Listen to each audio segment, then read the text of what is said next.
Sean bienvenidos una vez más a esta hora donde seguiremos exponiendo el tema que nos hemos trazado desde hace ya algunos meses. Y bien, hermanos, hasta este momento y con la ayuda del Señor hemos podido seguir avanzando con nuestra serie de mensajes Construyendo un hogar piadoso, y en un primer segmento de esta serie que ya abordamos, nos dedicamos a establecer el qué de nuestra crianza, es decir, la meta de nuestra responsabilidad paterna. En otras palabras, hemos abordado los temas que hacia dónde es que debemos llevar a nuestros hijos, qué tipos de cualidades y virtudes deben de ser desarrolladas en su vida, la clase de personas piadosas que ellos deben de llegar a ser. Y posteriormente comenzamos a establecer el cómo. El cómo es que lograremos alcanzar esas metas. Aquí nos detuvimos a considerar la metodología bíblica. Y esta metodología bíblica cuenta con al menos 3 brazos esenciales en la implementación de su método. El primero de ellos es que cada familia debe de establecer en su hogar una instrucción sólida de las Escrituras.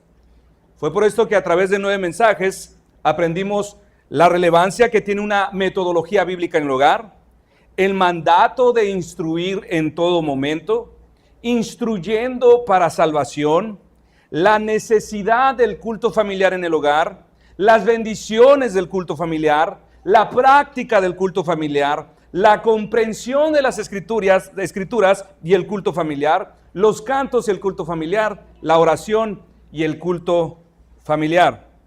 El segundo brazo esencial en la aplicación de la metodología de Dios en nuestros hogares, segundo brazo, consiste en la implementación balanceada de los estímulos apropiados, los cuales son básicamente 2, esperanza y temor. Toda criatura, hermano, hermana, que habita el suelo de este mundo, necesita urgentemente poseer estos 2 elementos, esperanza y temor, y especialmente nuestros hijos. Sin alguna de estas cosas es imposible vivir. Es imposible que podamos construir un hogar piadoso. Y por esperanza nos estamos refiriendo específicamente a la necesidad que tienen nuestros hijos de ser alentados, de ser aprobados, de sentirse reconocidos, su necesidad de ser elogiados cuando hacen las cosas bien, cuando hacen las cosas correctas. Y por temor nos estamos refiriendo específicamente a la necesidad que tienen nuestros hijos de ser corregidos, amonestados, castigados, censurados, disciplinados cuando han hecho lo malo, cuando no están haciendo lo correcto. De la implementación de estos 2 estímulos en la crianza de nuestros hijos, mis hermanos, es lo que estaremos predicando en algunas semanas. Y posteriormente, al concluir con este tema, y si así Dios nos lo permite, nos tomaremos el tiempo para adentrarnos en el tercer brazo esencial de la metodología bíblica, la cual es la oración de los padres a favor de los hijos. He aquí, mis hermanos, los 3 brazos que componen la metodología bíblica. Que los padres deben de instruir a sus hijos en la verdad de las Escrituras, que los padres deben estimular a sus hijos por medio de estímulos de esperanza o de temor, y número 3, que los padres deben orar por sus hijos todos los días. Instruir, estimular y orar todos los días. Consideremos pues el segundo brazo que constituye la metodología bíblica, la aplicación de los estímulos apropiados. Y este primer mensaje que compartiremos, mis hermanos, lleva por título los estímulos apropiados, esperanza y el temor. Sírvase por favor buscar en sus Biblias Apocalipsis 2, en sus Biblias, Apocalipsis capítulo 2.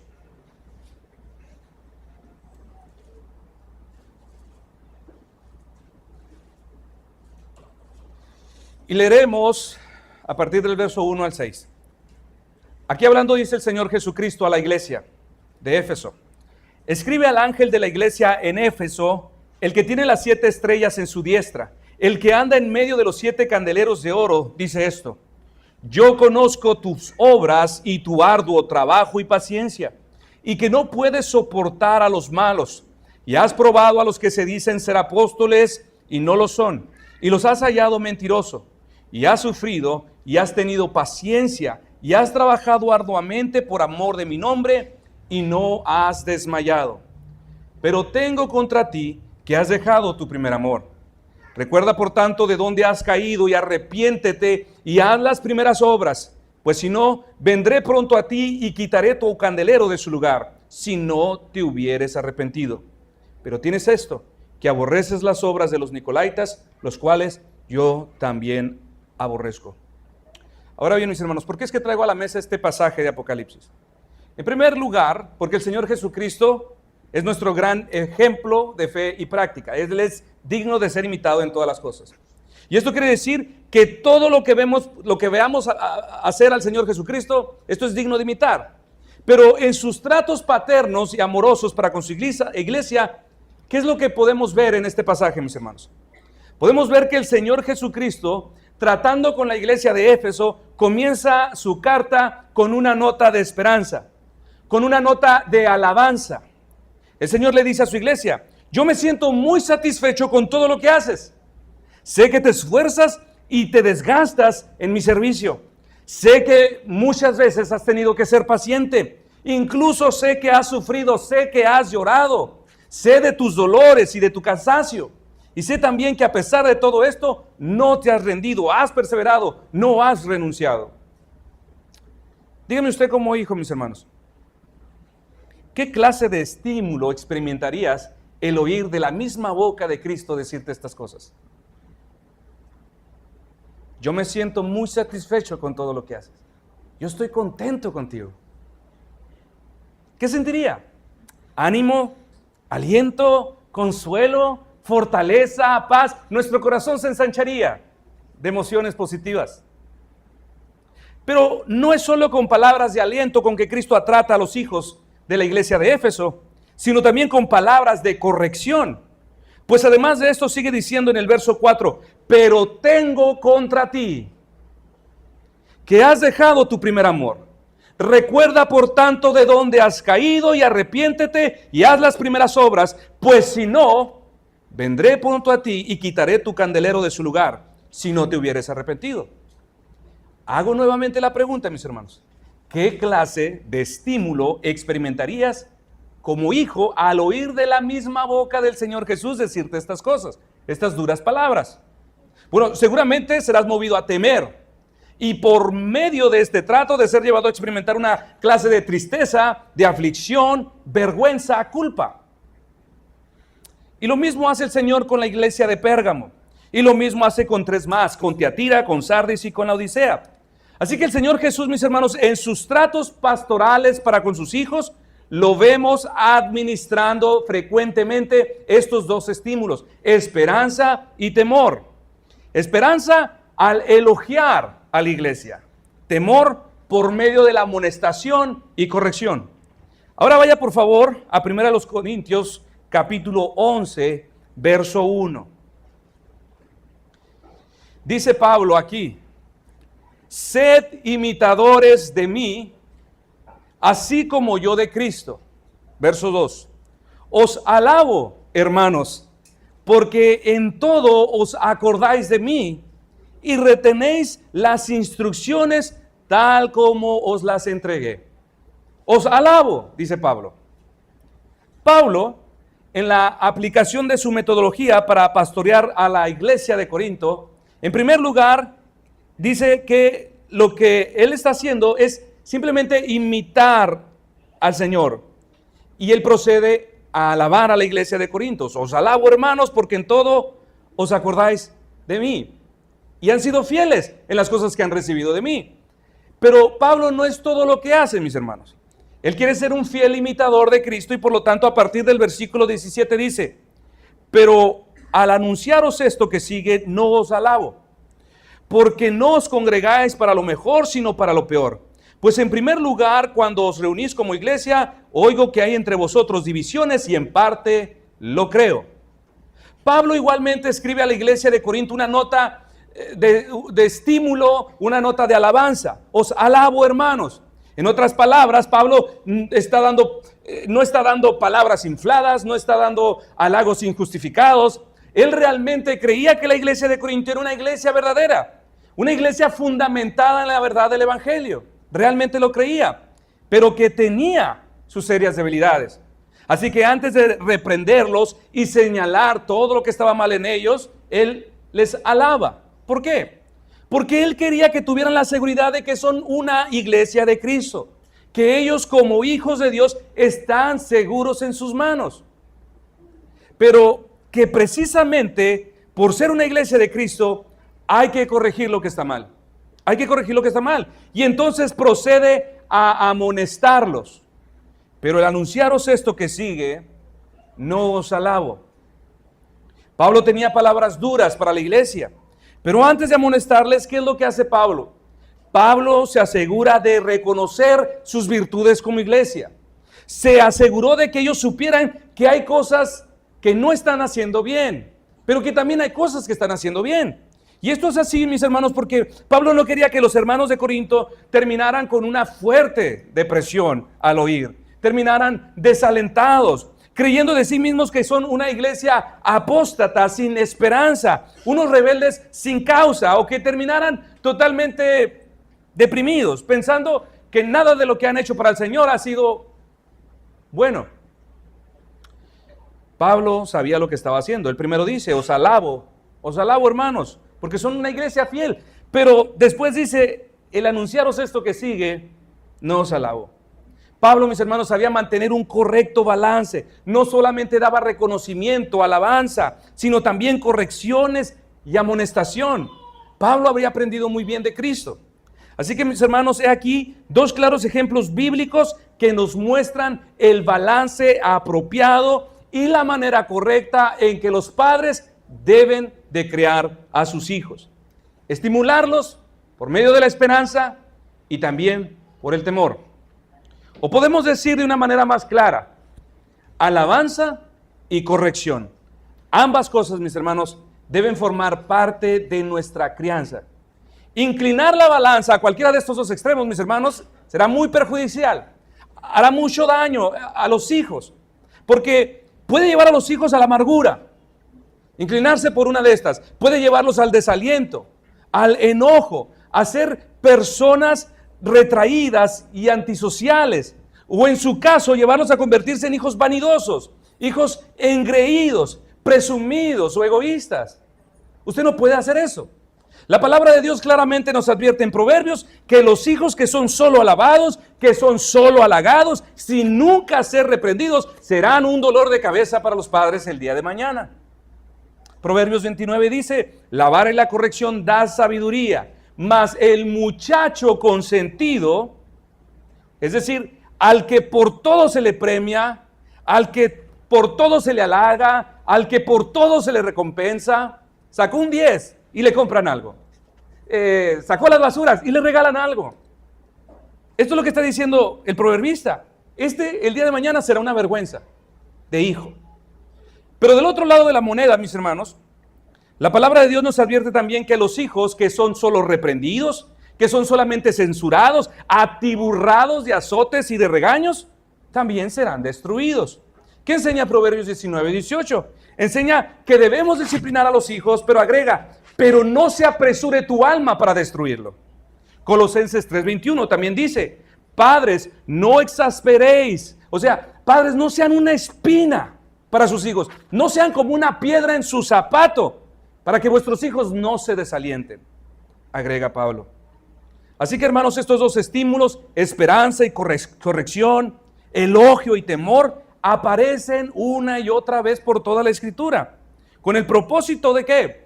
De estimular el alma de los que hacen lo bueno, de los que hacen lo correcto. Esta, mis hermanos, es la gran necesidad del hombre. Pero decíamos, no solamente este extremo, sino también de corregir a los que hacen lo malo. Esta es la gran necesidad, esperanza y temor. Estas dos cosas deben de estar en su justo balance. Papá, mamá, tú no puedes escoger solo uno. Y estas virtudes, mis hermanos, se aplican a todas las esferas de la vida. Sea en el rubro de la vida personal, sea en el rubro de lo familiar o aún en el rubro institucional. Por ejemplo, como iglesias del Señor, somos frecuentemente llamados a animar, Somos llamados a animar, a ser de aliento. Pero no es todo, también a corregir, a amonestar. Como iglesia somos llamados a cultivar la buena esperanza de los creyentes.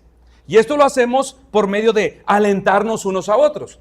Dice 1 de Tesalonicenses 4:18, por tanto, alentaos los unos a otros con estas palabras. Somos llamados a ser amables unos con otros. Efesios 4:32, antes sed benignos unos con otros.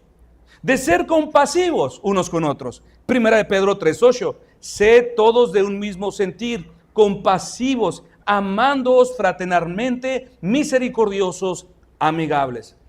Pero hermanos, no solamente somos llamados a cultivar la esperanza, sino también somos llamados a promover entre los hermanos el temor de Dios en sus corazones, por medio de amonestarse unos a otros. Dice Romanos 15:14, vosotros mismos estáis llenos de bondad, llenos de todo conocimiento, de tal manera que podéis amonestaros los unos a los otros, exhortarnos unos a otros. Hebreos 3:13, antes exhortaos unos a los otros cada día, a reprender con paciencia.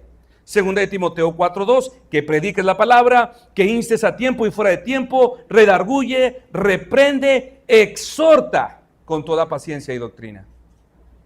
Estas dos cosas, mis hermanos y hermanas, deben de permanecer siempre en su justo balance. Querer solo vivir para animar a la iglesia nos habla de una perversión de nuestro llamado. Porque no es verdad, mis hermanos, que la iglesia solamente ocupa ánimo. O querer solo censurar y corregir también es un problema grave. No hemos sido llamados solo a censurar, solo a corregir. Por ejemplo, es muy común tener entre las iglesias hermanos y hermanas que quieren ser el tipo de cristiano friendly, ¿no? Que es amigo de todos, es el buena onda de la iglesia, el cristiano friendly. Él no se mete con nadie, él no confronta a nadie, él no incomoda a nadie, él no se mete en la vida de nadie, él simplemente quiere ser un buen cristiano. Pero hermanos, a la larga, esta clase de hermano, de hermana, será culpable ante Dios por haber hecho mucho daño a la iglesia. Porque él también tenía que amonestar, él también tenía que exhortar, él también tenía que corregir lo que estaba mal. Pero hay otros que van al otro extremo. Hermanos y hermanas que se han creado el mal hábito de censurar, de querer corregir todo lo que se hace, que al tiempo terminan convirtiéndose en unos criticones. El criticar se vuelve algo tan natural para la vida de ellos. Algo tan natural como respirar. Nada les gusta de todo cuanto se hace. Siempre están buscando algo que reprobar, algo que desaprobar. Todo está mal, todo se hace mal. A todo lo bueno le encuentran una motivación oculta y perniciosa por lo cual lo hacen. Porque detrás de eso están buscando hacer esto. Hermanos, esta clase de personas fijan su atención sobre cada uno de ustedes, sobre lo que dicen, sobre lo que hacen, sobre quién se juntan, sobre lo que compran, sobre lo que... Y están encontrando malas motivaciones. El puritano William Gouge, mi puritano favorito, dijo, son como la araña jardinera que toman el dulce polen de las flores para producir veneno. Escuché de un joven que salió de vacaciones a Inglaterra y de 1 en 1 millón tuvo la oportunidad de poder entrar al Parlamento Real, donde la reina daría un discurso a los allí asistentes. ¿Ok? La reina llegó al lugar. ¿Ok? La reina llegó al lugar. Están ustedes como el joven que quiero ilustrar, hermanos, ¿eh? Después de que escuchen esta ilustración van a decir, ya. La reina llega al lugar y casi al mismo tiempo un pequeño ratoncito salió de un rincón. ¿En qué estábamos? Que un joven tuvo la oportunidad de entrar al Parlamento Real, donde la reina habría de asistir. Apareció la reina, ahí estaban todos presenciando a la reina, y entra un ratoncito casi al mismo tiempo y se esconde debajo de la silla de la reina. El joven, al regresar a su ciudad natal, él le contó a sus amigos, ¿qué creen? Pude entrar al parlamento donde la reina Isabel daría su discurso. Y ellos, sus amigos, le dicen, wow, ¿viste a la reina? No, ¿pero qué creen? Digo, sí, ¿pero qué creen? Debajo de su silla había un ratoncito. Pero, ¿viste a la reina? Sí, pero había un ratón debajo de su mesa. Qué curioso. Todo el esplendor, mis hermanos, y la majestad de la reina estaba allí presente. Y este joven se descuidó de lo más importante. Así es como muchos andan en la iglesia, hermanos. ¿No? Se está predicando un gran sermón. Y la atención se va para otro lugar.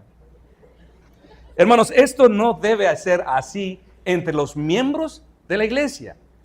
Y lo mismo, mis hermanos, si usted quiere ser un fiel heraldo del evangelio, debe aprender a tener muy bien balanceado estos dos estímulos, esperanza y temor. Usted no puede ir por el mundo solamente predicando esperanza sobre esperanza. No se puede. Los hombres caídos también deben de ser llamados a la ley, a la reprensión. Deben ser movidos a temer a Dios.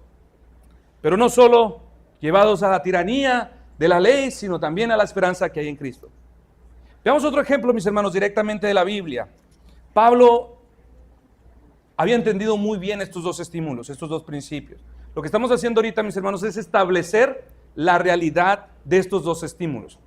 En la segunda carta a los Corintios, capítulo 2, vemos que Pablo, después de instruir a la iglesia para que ellos se encargaran de disciplinar a un miembro de la iglesia, o sea, de administrarle el temor de Dios al hermano, nos dice la Escritura que pasado algún tiempo y cuando la disciplina al fin dio sus frutos sobre ese miembro de la iglesia local de Corinto, Pablo instruye de nuevo a la iglesia, diciendo en 2 Corintios 2, del 6 en adelante, le basta a tal persona esta reprensión hecha por muchos.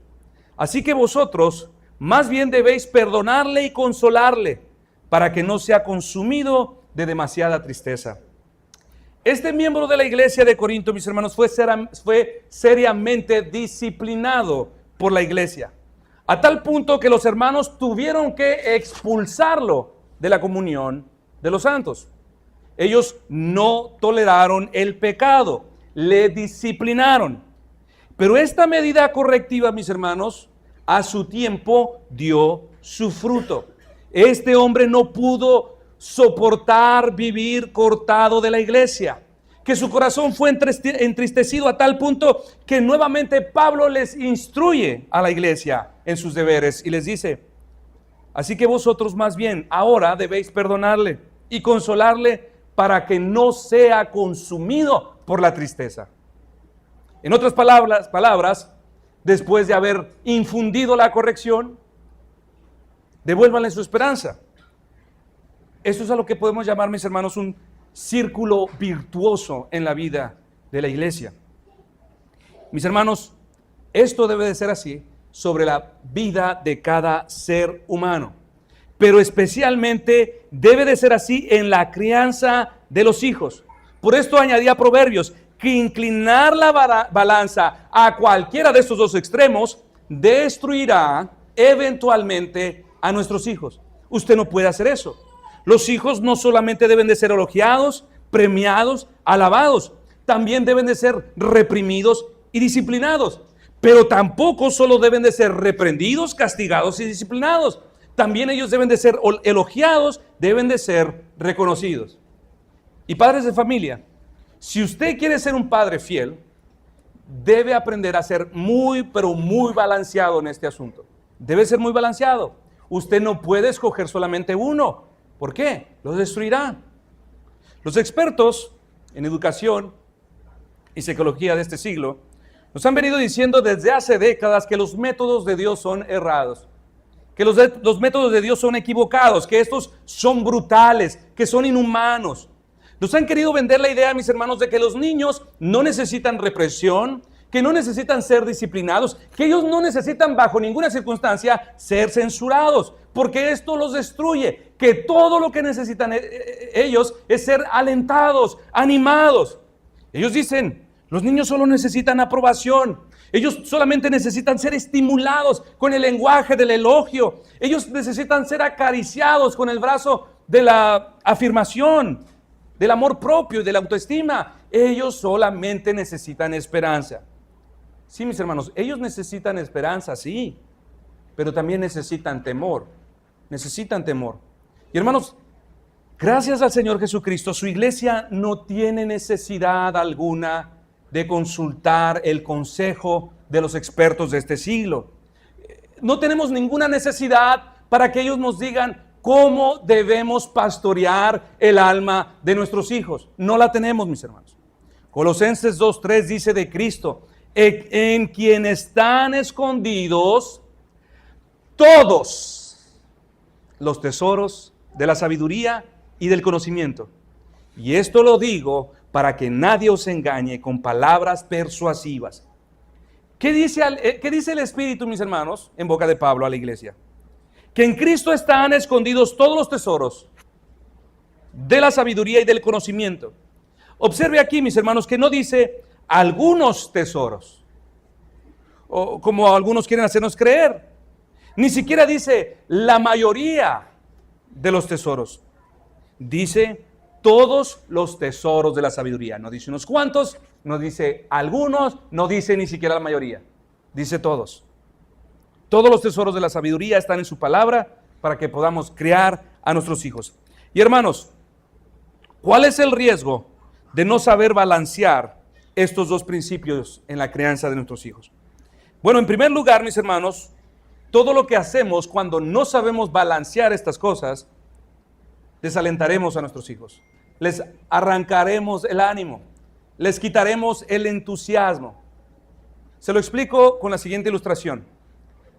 Había dos maestros de matemáticas. El maestro malo, el maestro bueno, según el criterio de los alumnos. El primer maestro de matemáticas, es decir, el malo, siempre que entraba al salón de clases, lo primero que hacía era pedir la tarea. Tomaba los cuadernos de cada uno de sus alumnos y comenzaba a girar hoja por hoja. Su intención era encontrar algún mal cálculo, detectar algo que esté mal, hallar cuanto error pudiera encontrar, un trazo mal hecho, una línea fuera de su lugar, una coma mal puesta. Su actitud siempre era áspera con sus alumnos. Esto, según su opinión, ayudaría a sus alumnos a ser más diligentes. Al otro lado del salón estaba el maestro de matemáticas bueno. Él era el amigo de los alumnos, quien, por el contrario, parecía fijar su atención solamente sobre aquellas cosas que se podrían elogiar. Por ejemplo, cuando hojeaba los cuadernos de los alumnos, no corregía los errores. Si los alumnos cometieron ciertas fallas de cálculo, él parecía no importarle y se enfocaba en lo bonito que los alumnos colorearon su cuaderno. Él decía cosas como, justo como a mí me gusta ver sus cuadernos, bonitos y coloreaditos. Mientras que el otro maestro que hemos descrito, aunque la tarea estuviera bien, no le daba importancia. Él solo buscaba algo que desacreditar y no estaba tranquilo hasta encontrar algo que le permitiera poder sermonear a su alumno. El maestro bueno decía, qué bonito trabajo, qué bonitos colores, qué bonita letra. Se nota que te esforzaste demasiado. Mientras que el segundo, en circunstancias similares, pero ansioso de hallar defectos, decía, aunque en los cálculos no he encontrado un error, me gustaría saber quién te dijo que hicieras esos trazos de color rojo. ¿Quién te dijo que subrayaras los resultados? Tienes 7.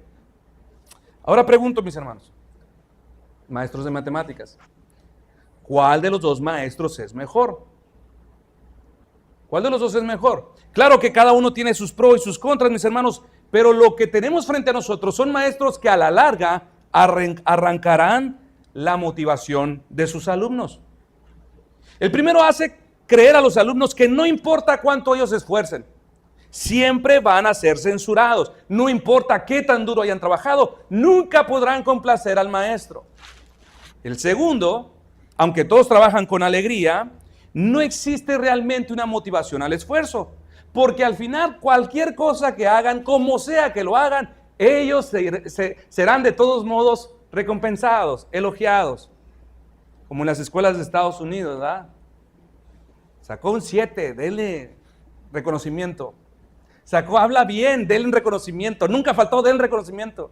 A mí varias veces cuando estudié en Estados Unidos me llamaron y nunca ganaba diplomas yo, pero allá en Estados Unidos gané muchos.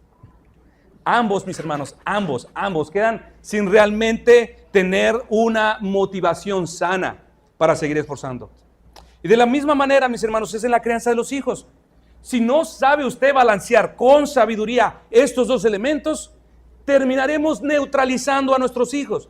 Terminaremos neutralizando la motivación de los hijos, desalentándolos, haciendo de ellos personas antisociales, personas retraídas. Siempre, hermanos, habrá un precio que pagar si nosotros no sabemos balancear estos dos elementos. Y no solo es importante, mis hermanos, porque puede desalentar a los hijos, sino también porque el descuidar estos refuerzos permitirá el retroceso al pecado. Y note que he usado la palabra refuerzo.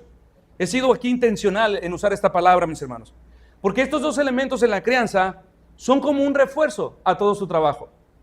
Usted se pone la vacuna contra cierta enfermedad y su doctor le dice, en 3 meses vuelve o 6 meses vuelve para ponerte un refuerzo. ¿Por qué? Porque la vacuna puede quedar sin efecto si no se pone el debido refuerzo. La enfermedad se puede complicar. Asimismo es en la crianza, mis hermanos. Estas dos cosas, esperanza y temor, son como refuerzos, son como esas vacunas. Usted inyecta la vacuna de los principios piadosos sobre el alma de sus hijos. Esto lo ha venido haciendo algún tiempo. Y posteriormente, usted tendrá que inyectar un refuerzo. Y le pone el refuerzo. O sea, el refuerzo de la esperanza y del temor, del ánimo y de la corrección. ¿Por qué? Porque si usted no lo hace, hermanos, el pecado volverá con más fuerza, haciendo más daño que la primera vez.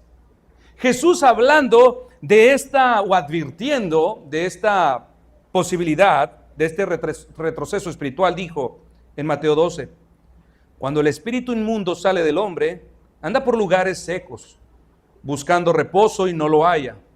Entonces dice, volveré a mi casa de donde salí, y cuando llega la halla desocupada, barrida y adornada. Entonces va y toma consigo otros 7 espíritus peores que él, y entrados moran allí. Y el postrer estado de aquel hombre viene a ser peor que el primero. Así también acontecerá a esta mala generación. Le pregunto, hermanos, ¿alguna vez le pasó que durante algún tiempo usted y su esposa se dispusieron a hacer por sus hijos todo lo que la palabra de Dios manda? O comenzaron a ejercitarse en todas las cosas que hemos sido instruidos. Y entonces comenzaron a instruir a sus hijos, comenzaron a aconsejarles, a tener sus devociones familiares, a cantar con ellos, a orar con ellos, a ser más firmes y constantes en la disciplina. Y usted inmediatamente comenzó a ver ciertos resultados favorables, brotes reales de conductas piadosas en sus hijos. Usted se emociona y dice, wow, es verdad que las cosas de la Biblia sí funcionan. Pero de pronto como que se le cansó el caballo, bajó la guardia y dejó pasar una y pospuso el devocional y se portaron mal y los dejó hacer lo que querían hacer y escogió descansar en lugar de aconsejar, dejó de disciplinar, de corregir. Y entonces comienza a ver el resurgimiento de aquellos viejos vicios, el resurgimiento de esas actitudes rebeldes. Comenzó usted a ver un retroceso, vieron cómo se revertían y regresaban aquellas actitudes que habíamos censurado. Y así, mis hermanos, todo el esfuerzo de meses salió por la ventana y tenemos que iniciar de nuevo. ¿Le ha pasado? Bueno, mis hermanos, esto es la importancia de saber mantener un balance apropiado en estos dos estímulos. Después de haber cultivado la piedad de nuestros hijos, ellos ocupan la esperanza, el halago, la alabanza, el elogio, pero también al mismo tiempo ocupan temor, es decir, corrección, amonestación, censura. Y debe de hacerlo así, y debe de ser frecuente. Es un círculo virtuoso que debe de proteger el trabajo que usted está haciendo. Ahora, mis hermanos, cuando hablamos de un balance, no se imagine una balanza donde llegue a pensar que si ya colocó 3 elogios sobre la mente de su hijo, entonces esto significa que le quedan pendientes 3 azotes por darle. No estamos hablando de esto, mis hermanos. Para mantener un balance apropiado, necesitamos sabiduría, mis hermanos. Así que para terminar, quiero agregar aquí un breve ajuste a esto que ha escuchado. Si ustedes han tenido la oportunidad de escuchar los mensajes que hemos venido compartiendo durante los servicios de Santa Cena, recordará que Cristo tiene una muy fuerte inclinación a ser muy compasivo. Tiene una muy fuerte inclinación a nutrir nuestras vidas de esperanza. Recordará que Cristo, por regla general, prefiere escoger esos tratos que nosotros humanamente llamamos positivos, antes que aplicar los negativos. Él no se complace en los tratos negativos. Cristo siempre busca por todos los medios no tener que llegar a los azotes, a los castigos, a la reprensión. Más bien busca por todos los medios hacernos bien. Y hermanos, así deben de ser los padres. Y en los posteriores mensajes, mis hermanos, nosotros vamos a bajarnos al terreno de lo práctico en cada uno de estos estímulos. Hoy solamente estamos estableciendo el fundamento y la realidad de estos 2 estímulos, de estas virtudes. Pero hay muchas ocasiones, mis hermanos, Cristo, como decía ahorita, busca por todos los medios, antes de reprender, antes de castigar, antes de azotar o disciplinar, hacernos bien. Es el último recurso. Y esto nos enseña que así deben de ser los padres. ¿Alguna vez le ha pasado que los hijos como que no se levantan de muy buen humor? Y lo que pudo haber cambiado, si usted es una madre sabia, quizás una broma, quizás un chiste, quizás un jugar con el niño o con la niña, lo hubiese despabilado de esos temperamentos con los que amaneció. Pero a veces, ¿qué hacemos? Seguimos el juego. ¿No te vas a comer el taco? Pues entonces no te voy a prestar, entonces no vas a ver tele. Y empieza el regaño y termina todo siendo un pleito, cuando algo con sabiduría simplemente se hubiese resuelto y ahí hubiera terminado. A lo mejor usted se ha visto así. Y así es Cristo, hermanos. Busca todos los medios posibles por evitar hasta lo último el castigo. Pero para esto usted necesita sabiduría, mis hermanos. Y para presentar un cuadro más claro de lo que estoy diciendo, quiero citar nuevamente aquí a este libro que me ha sido de mucha bendición, La Madre en el Hogar, del Pastor Abbott. Y lo quiero citar aquí porque en muchos de sus escritos, mis hermanos, de los principios que he tratado de traspasar a la iglesia, él encuentra una ruta práctica que nos ayuda a ilustrar lo que estamos tratando de decir. Él dice acerca de este tema: a las madres, no estés continuamente encontrando fallas.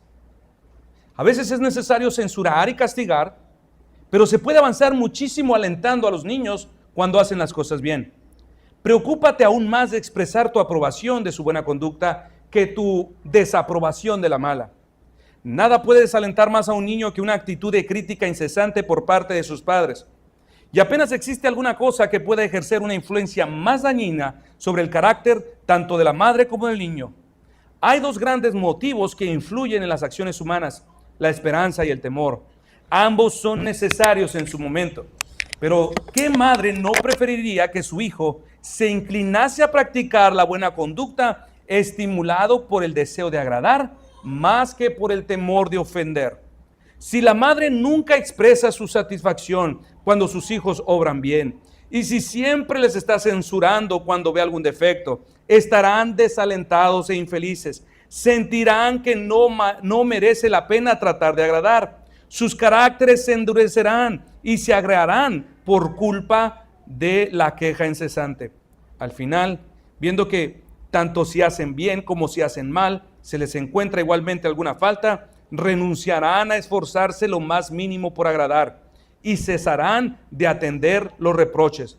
Pero deja que la madre apruebe la conducta de su hijo siempre que pueda, que demuestre que su buen comportamiento le da una alegría sincera, que recompense sus esfuerzos por agradar con su sonrisa y su afecto. Así preservará en el corazón de su hijo algunos de los sentimientos más nobles y deseables de nuestra naturaleza. Cultivará en él una actitud amigable y un espíritu alegre. Tu hijo ha sido muy agradable y obediente durante todo el día. Justo antes de mandarlo a dormir por la noche, le tomas de la mano y le dices: hijo mío, hoy has sido muy buen muchacho. Estoy muy contenta de ver que eres tan amable y obediente. Dios ama a los niños que hacen caso a sus padres y promete hacerles felices. Esta aprobación de su madre es para él una gran recompensa. Y cuando con un tono más afectuoso de lo habitual le dices: buenas noches, cariño, el niño sale de la habitación con su corazoncito lleno de emoción, y cuando cierra los ojos para dormir, se siente feliz y toma la decisión de que en adelante siempre va a tratar de cumplir con su deber para hacer feliz a su madre. Hermanos, hay mucho más que decir al respecto, pero con la ayuda del Señor, durante las próximas semanas estaremos estudiando en detalle cada uno de estos estímulos vitales para la crianza, la esperanza y el temor. Hoy solamente quisimos establecer la base de su importancia y la realidad de estas virtudes, y la realidad de su necesidad en la vida práctica. Vamos a orar, mis hermanos. Oremos. Padre Dios, gracias te damos, Señor, por el gran privilegio que nos das de poder consultar tu palabra, Señor, y extraer principios de vida reales, Señor, y que son importantes para vivir la vida cristiana. Gracias, Dios, porque tu verdad hasta este día nos ha acompañado, nos aconseja de manera práctica, Señor, y podemos estar tranquilos, Dios, de que bajo tu cuidado, bajo tus alas, Señor, y tu callado, seremos pastoreados, Señor, por caminos de rectitud y caminos, Señor, donde tú encuentres agrado en nuestra forma y estilo de vida. Gracias, Señor Jesús, por estas cosas. En tu santo nombre oramos. Amén.